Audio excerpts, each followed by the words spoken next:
அது நம்ம வரலாற்றுப்படி பார்த்தீங்கன்னா 1972 திமுக, அப்புறம் 77 எம்ஜிஆர் வர்றாரு. அதுக்கப்புறம் இந்த ஒரு முறை ஜெயலலிதா அம்மா, ஒரு முறை கலைஞர் ஐயா பார்க்கும்போது கூட இந்த ஆன்டி அதிமுக ஸ்விங் ஒரு முறை ரொம்ப அதிகமாக இருக்குது. பட் மற்றபடி ஒவ்வொரு முறையும் ஆன்டி திமுக ஸ்விங் ஒரு அதிகபட்சம் இருக்குது. என்னமோ அந்த ஸ்தாபன எதிர்ப்பு மட்டும் ஒவ்வொரு முறையும் வரலாறுபடி ஜாஸ்தியாக இருந்துச்சு.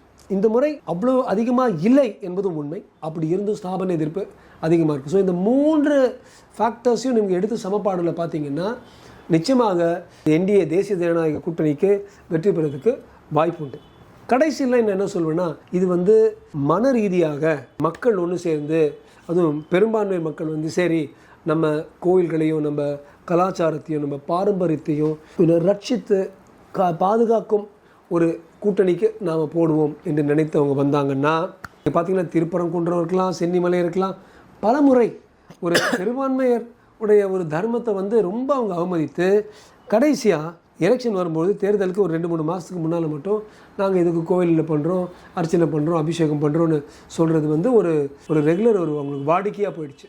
இந்த முறை ஊடகங்களால், சமூக ஊடகங்களால் மக்கள் அதை பார்த்து சரியாக இந்த வாட்டி வாக்குகளை செலுத்துவாங்க நான் நம்புகிறேன்.